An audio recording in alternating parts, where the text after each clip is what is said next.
Selling your car to Carvana is as easy as... As easy as pie? Sure. All you have to do is enter your license plate or VIN. As easy as a stroll in the park.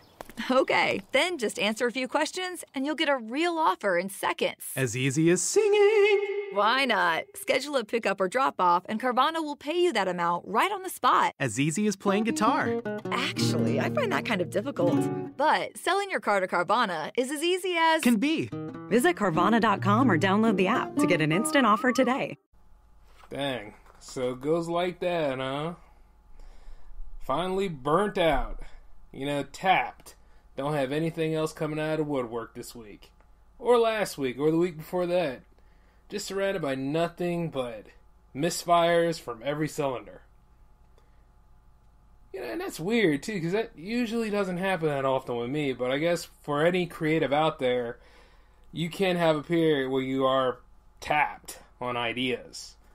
And it's just, on one hand, it could be because the show's so successful, or on the other hand, it could be procrastination. And then there comes the part where, real life just gets in the way.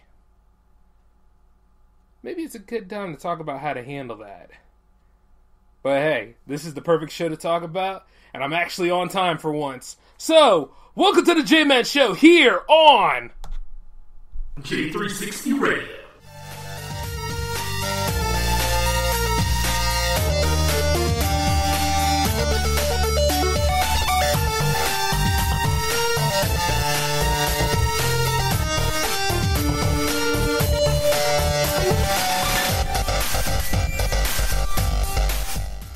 Introducing Carvana Value Tracker, where you can track your car's value over time and learn what's driving it. It might make you excited. Whoa, didn't know my car was valued this high. It might make you nervous. Uh-oh, market's flooded. My car's value just dipped 2.3%. It might make you optimistic. Our low mileage is paying off. Our value's up. And it might make you realistic. Car prices haven't gone up in a couple weeks. Maybe it's time to sell. But it will definitely make you an expert on your car's value. Carvana Value Tracker. Visit Carvana.com to start tracking your car's value today.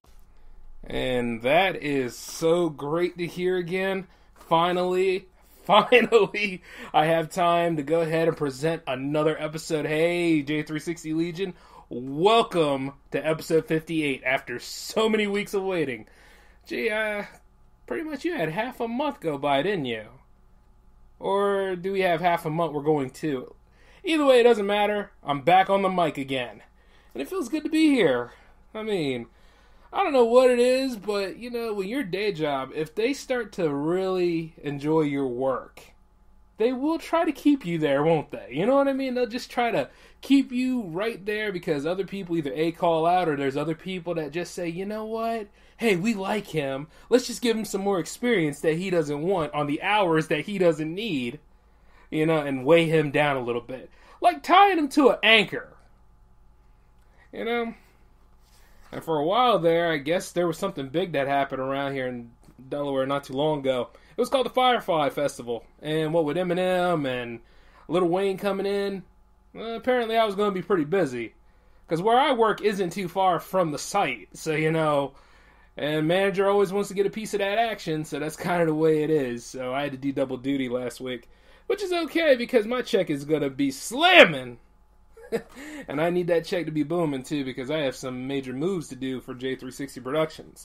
That's right, not just the radio division, Productions, the whole thing. I'm rebuilding it again, y'all. And so far so good, it's looking up. Which is another reason why I've been kind of busy. Because we have a new YouTube channel now. And for those of you out there who been keeping up with us for so long, I think I might leave it as a little piece in the description box. I'll probably put the link down in the bottom so you guys can come and keep track with us, because see, the thing is, we're not at our final stage yet of the way I want it to be, but so far so good. I don't want to lose track of those of you that have been on this journey with us for quite some time.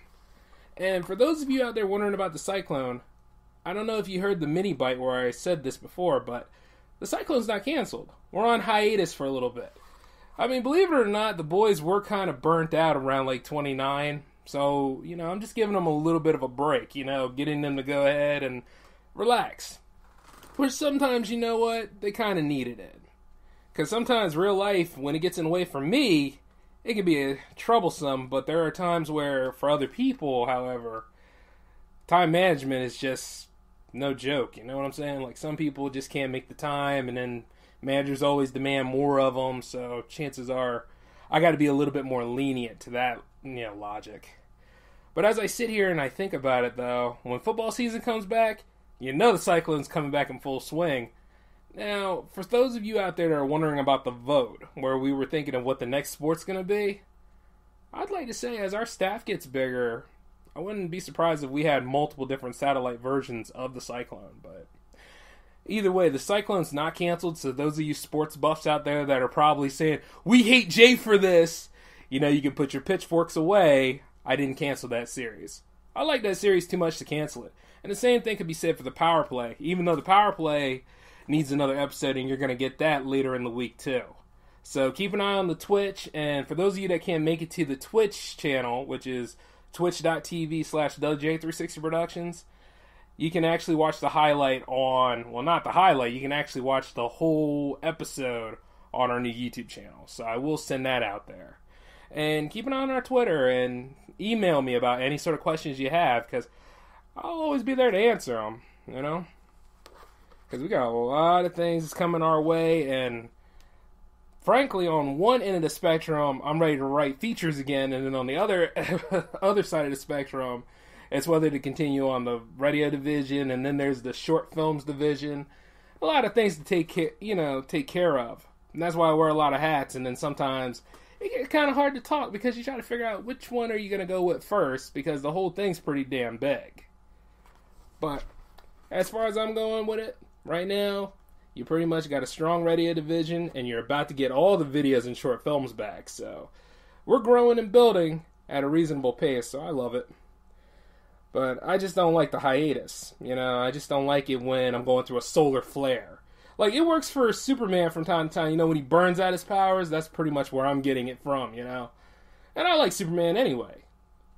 Because, you see, sometimes, you just want to put all this great material out there, and then you find yourself unable to do so because either there's blockage in the way or you can't find the right words to express it. And then there's times where you're like, that idea I had, is that an idea all my own, or did I just acquire it because I saw a movie not too long ago that inspired me a little bit? But then you start feeling though you're writing that same movie. The problem with that is this, you got to find out what you didn't like about it and what you did like about it and try to twist it into your own way. And you got to find a way to tweak that idea into something new and unique. And it gets kind of hard from time to time. And then there's that multitude where you have that one idea, and then the second idea comes up, and then instead of them working together, one is competing with the other. And then you have to think about which one's more feasible at the time, because when I started the whole lineup for 2018, I had to really figure that out, because I had a lot of stuff that I was going to do this year get pushed over to 2019 because it's just not feasible right now. Not to mention rebuilding with the hardware and stuff. So as I'm sitting there and I'm working all the kinks out, I also have a layout and a plan set for how to go about doing these things. And as much as I'd like to go real in depth with that layout and that plan, I'd rather you all see it instead of me just going ahead and blurring it out to you. But the thing about a burnout is, you just got to know how to handle it. You just got to say, all right, I'm burnt out right now. I'll just take some time, chill out for a little bit, not force it. Even though on one side of the spectrum, it could be procrastination coming for you. And when you start procrastinating, it becomes a habit unlike anything else, because you sit there for a while. You're like, oh, am I going to do it? Yeah, I'm going to go ahead and do it. And then you're there, and then all of a sudden you're just like, nah, it's not going to happen. It's not going to happen. But you do got to nudge yourself every so often. And I know I might have kind of contradicted myself a little bit. But hell, I'm no different from any other person trying to talk about this kind of stuff, because as a writer, you're trying to be different people anyway to tell a 3-act story. And then you're just hoping that 3-act story is going to get you to where stardom is and where you need to be. But, when it comes to writing the J-Man show from time to time, or it comes to, when it comes to any of these series, sometimes you feel pulled in different ways, and then it gets kind of hard for you to create the concept. Unless something really goes wrong, and then, you just push yourself to go ahead and do it. Kind of like what's going on in the news today with Trump. It's You know, like, there were times that I had to put the Trump Watch segment before, before, what's that show? Hardball started doing their Trump Watch segment, because they call it Trump Watch now, so I had to change it to something else. But, keeping an eye on, like, what's going on in Washington, for a while there, I was repeating myself, like, because there's nothing you're not used to. I mean, the man's all about himself, giant baby, can't handle criticism, wants to go ahead and besmirch and smear anybody he can, to the point where it's just, okay, let's get some proof here, but then there's no proof, and then you got the people that refuse to take him to court on these things, will sit right there and turn over and say, you know what, he's right, you guys are the problem, even though he's really the problem. Well, this time he done really did something stupid, because, yeah, the whole immigration ideal that we've all had as a country, yeah, because immigrants are really trying to destroy us.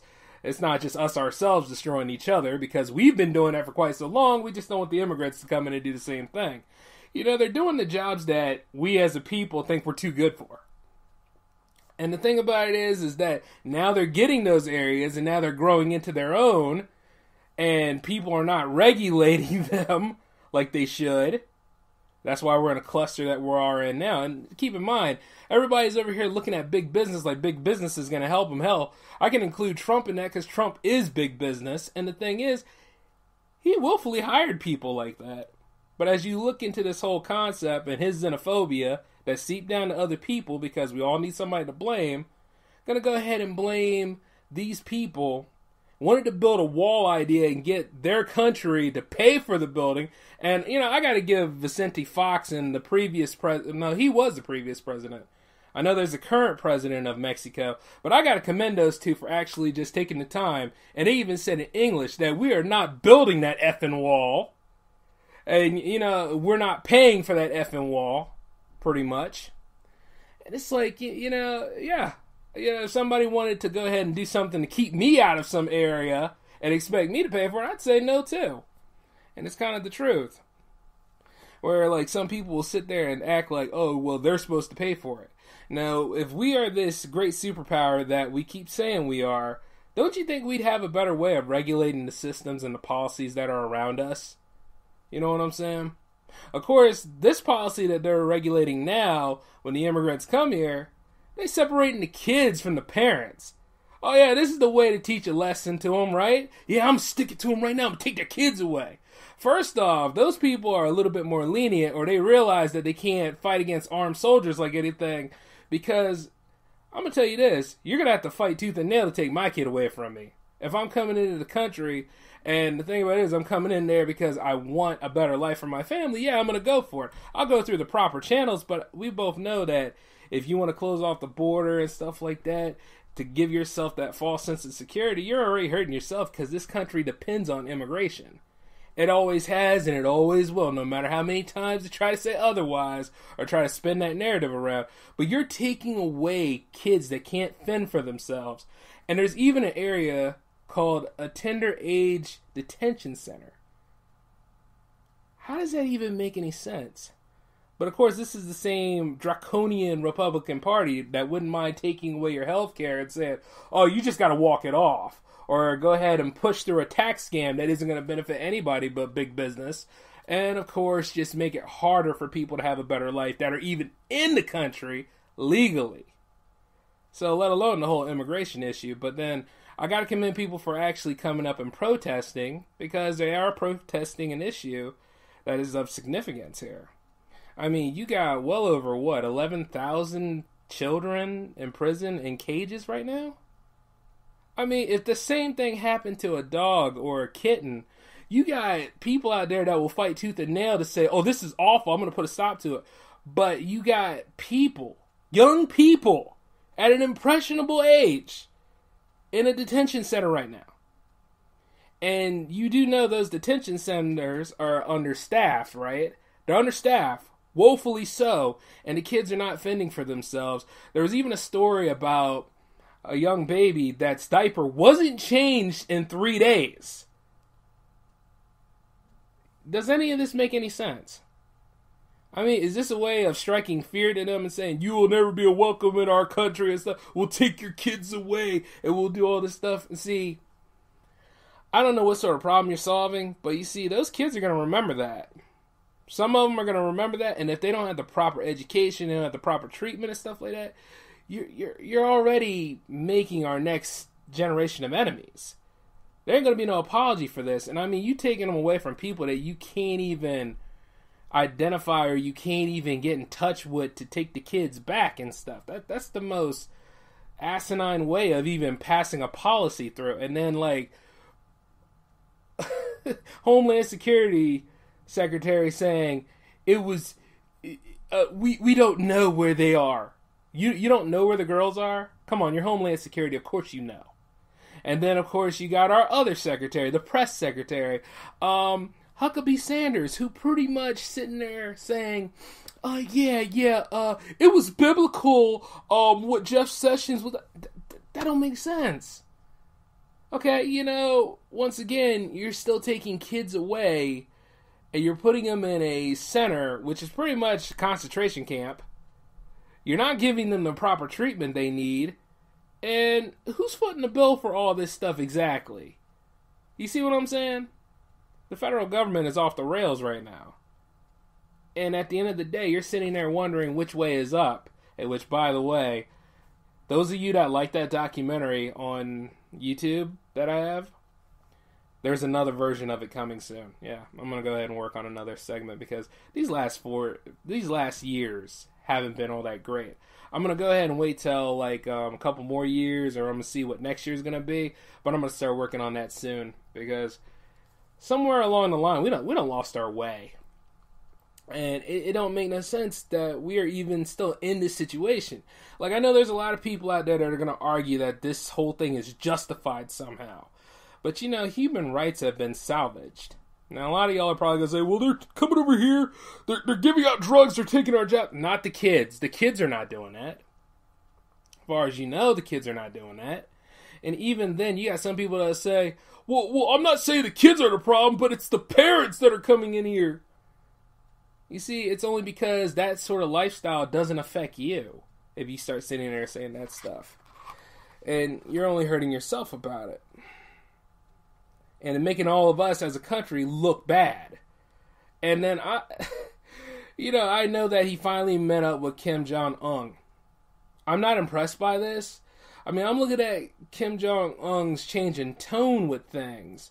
But I'm also wondering, what is it for him? You know what I'm saying? With somebody like that trying to make a deal, there's got to be something serious going on. And, you know, he's going to talk, of course, our guy is going to talk about the special bond he had with him, even though he just met him. And we also know, like, you know, Trump is pretty much just annoying all of our allies, but he's trying to make friends with our enemy. He's trying to break bread with our enemies so good as a way of, what is he trying to say? That this America, the new America, is just pissing all over what the old America was?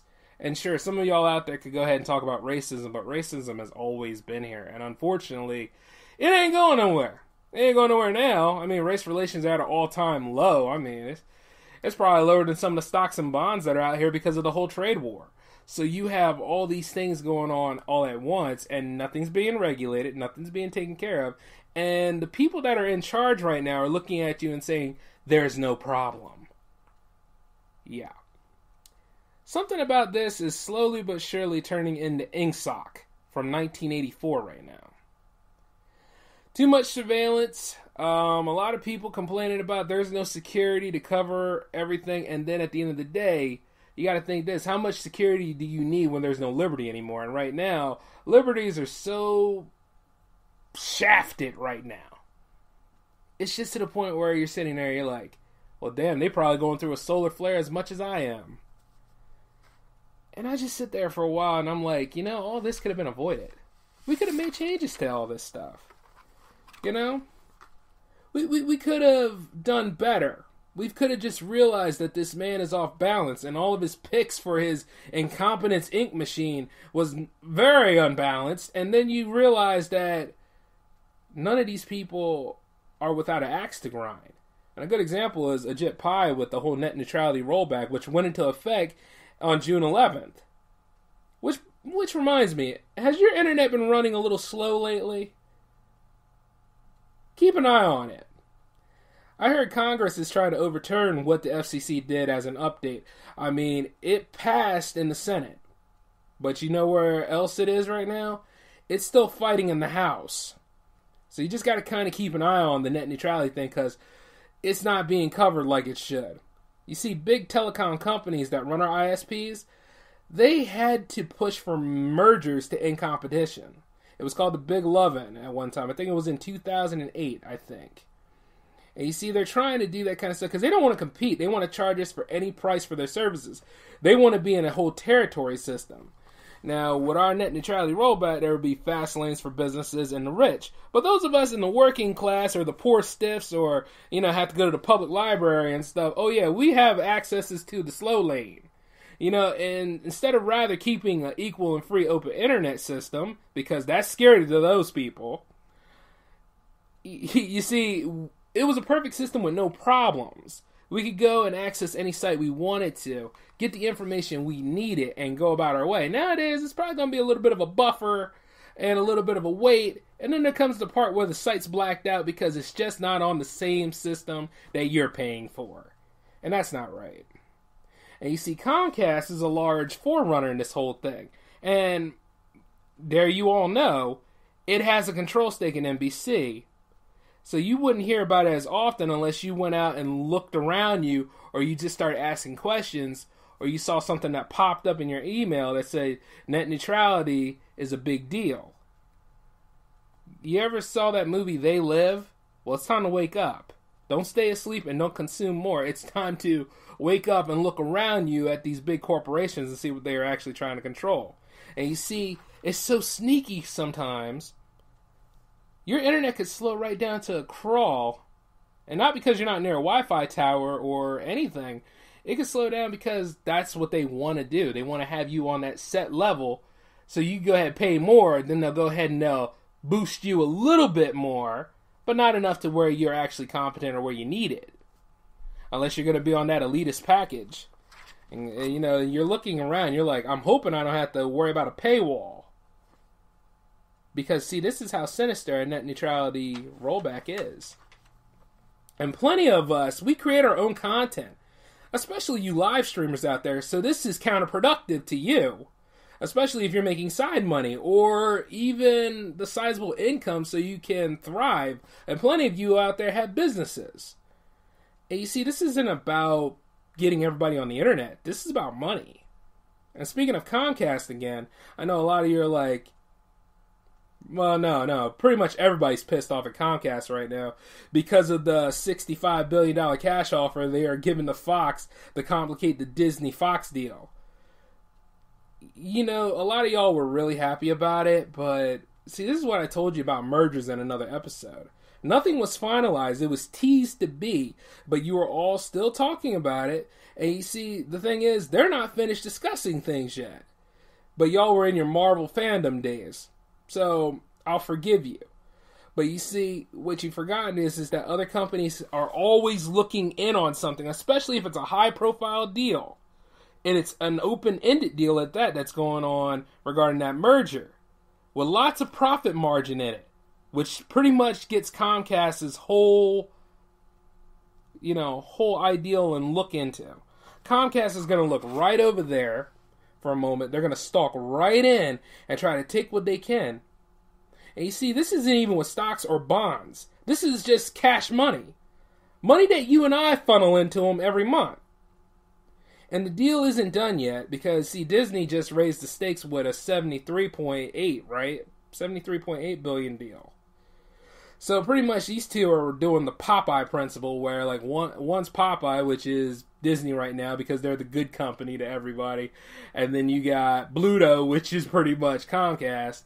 And you got Olive Oil, which is Fox right now. So they're fighting for all that kind of stuff. So hopefully that $73.8 billion spinach will work for Disney. But we'll see.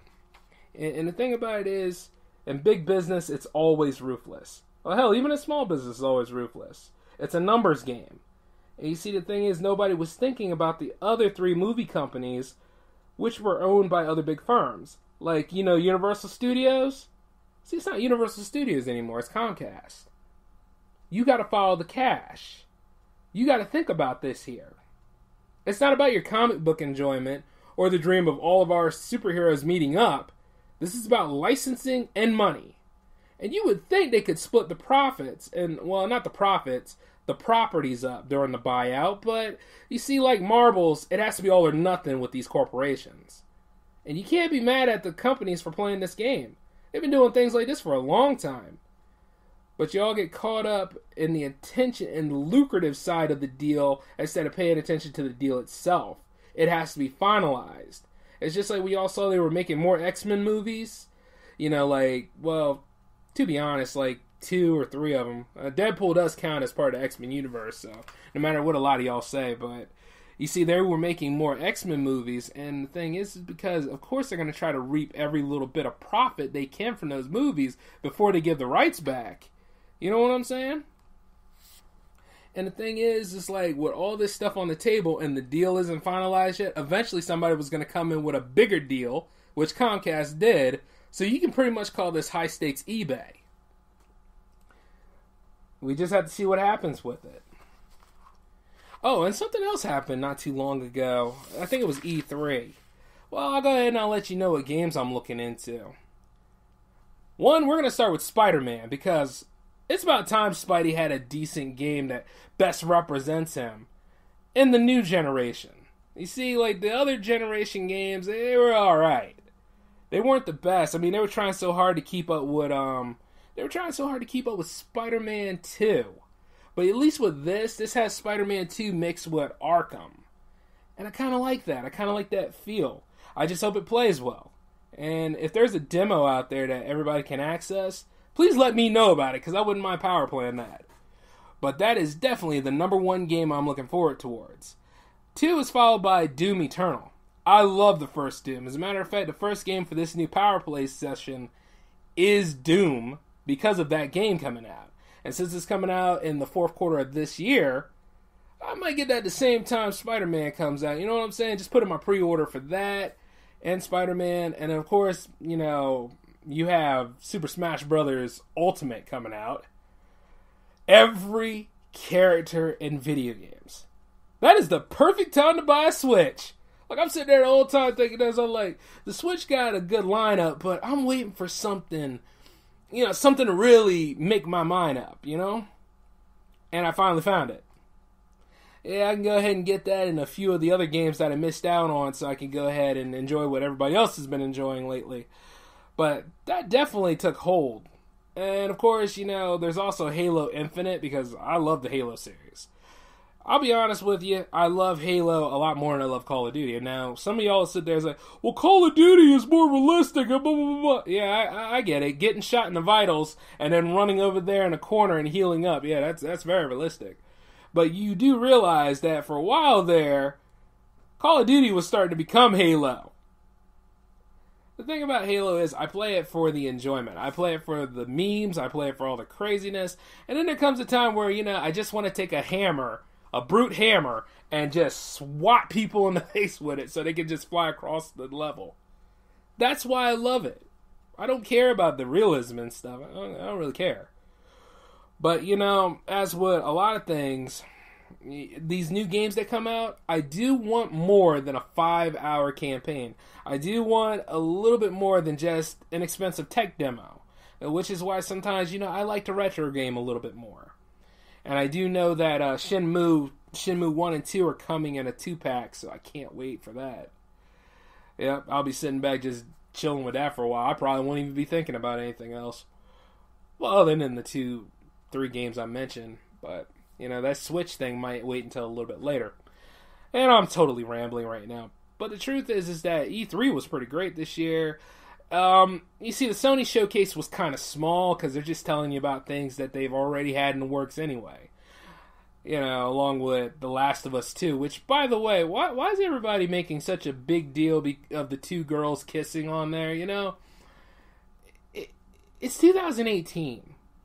You know, you see this stuff all the time. I guess because it's Pride Month or it's good PR, or just to say, hey, check out this tongue action we got going on with this new technology now. I don't know why it is so fascinating to see either two girls kissing or two boys kissing or whatever it is anymore. You know what I mean?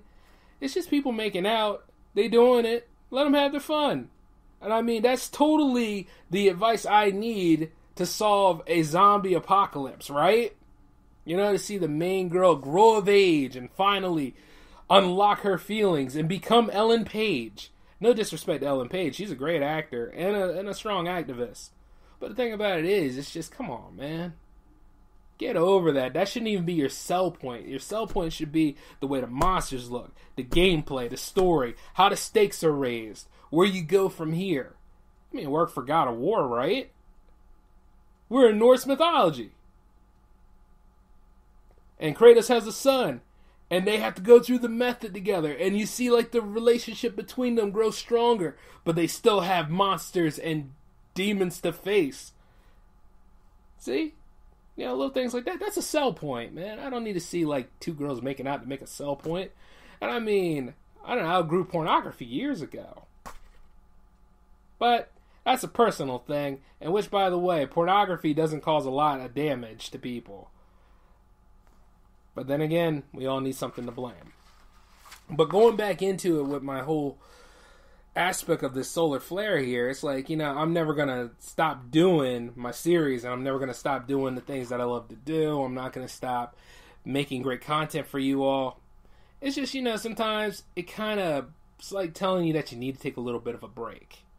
But as I sit here and I work on episode 58, I have plans for 59. I have plans for 60. I have plans for the whole line after 60 going into 70.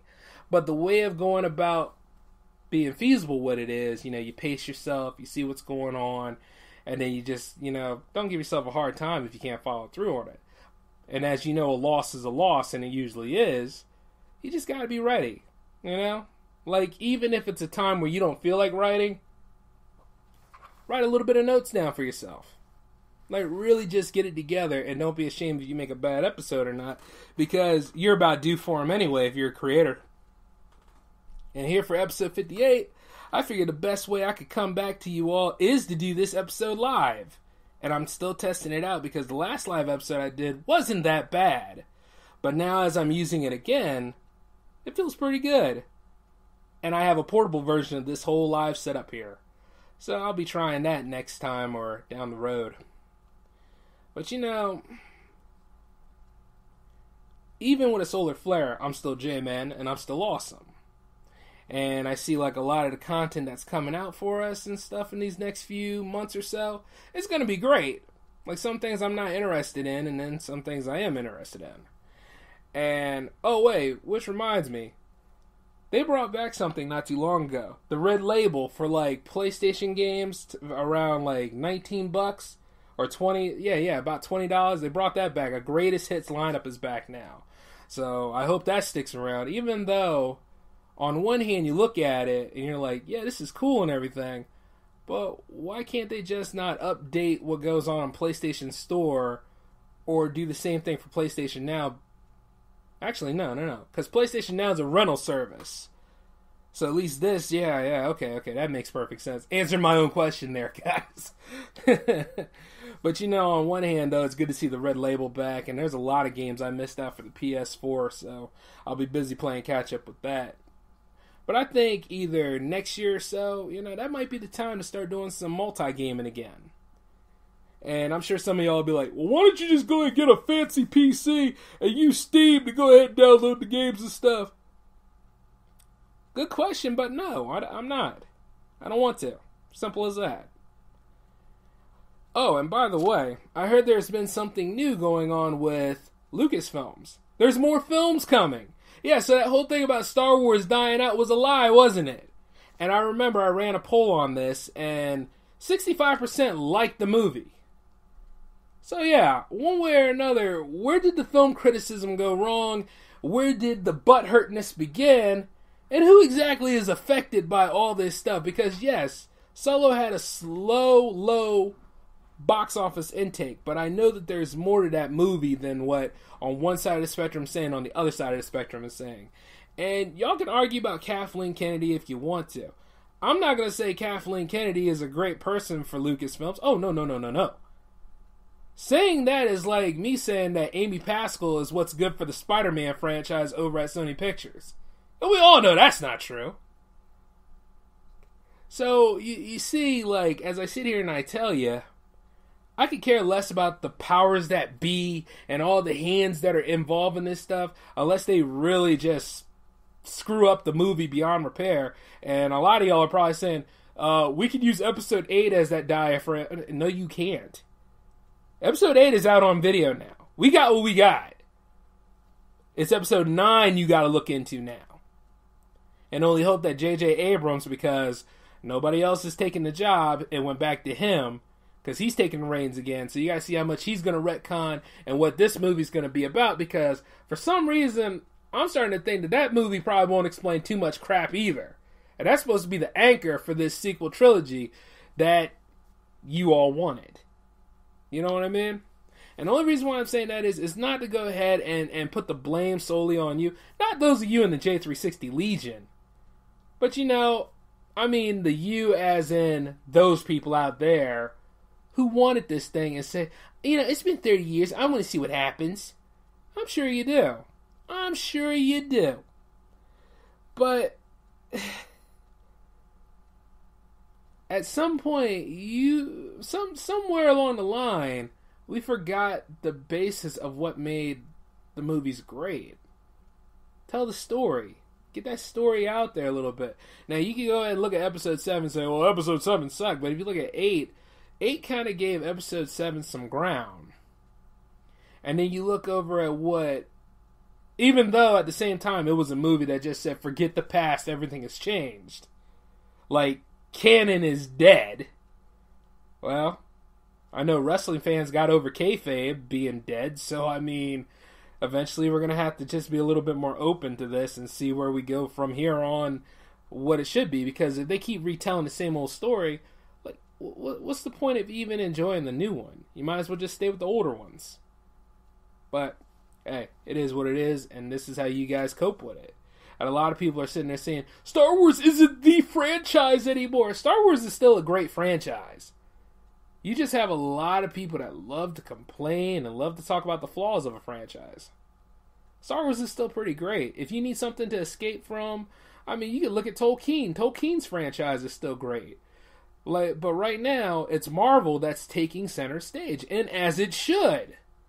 Think about it. I mean, if you're going to talk about, like, the memorabilia, if you're going to talk about all the action figures, you're going to talk about all that stuff, I mean, it is what it is with that. I mean, sales are going to go down because a lot of people probably don't want to buy toys anymore. Or they probably have those toys. Like, the supply and demand chain is not there for it right now. And they kind of have been kicking themselves in the ass regarding video games because there hasn't been a decent Star Wars game since the original Battlefronts. And they tried to bring that back. Well, the first Battlefront was okay, but that second Battlefront could have been a lot better than what it was. And I'm not even going to open up the can of worms about what killed that. But you see, you know, and some of y'all are probably saying, well, The Force Unleashed was okay. The first one was okay. But that second one just totally was a cash cow. That's all it was. It had no candle to hold to. Jedis can be cloned. Yeah, okay, the rule book is just thrown out at this point. You know what I'm saying? But, hey, I'm going to watch all Star Wars movies this weekend. So, I'm just going to do it this weekend. I'm just going to watch all the Star Wars films, even the prequels, sequels, or whatever quills included. I'm just going to watch them, and I'm just going to deal with it that way. You see what I'm saying? When they chose not to use the Thrawn universe, you know, the Thrawn trilogy as something, that's when canon died for me. Along with taking Shadows of the Empire and making that non-canon. That killed it for me. So that's why I just don't care what they do with the movies, but I don't mind reporting like all the craziness that happens because, well, with all the stupid stuff and narratives that just fly around everywhere, and if I don't talk about it, I clearly wouldn't be me. But that's all the time I have for you on the J-Man Show today. A little bit of a ramble episode, but you know what? It's good to be back. And one way or another, you just know a burnout just doesn't keep me away from y'all.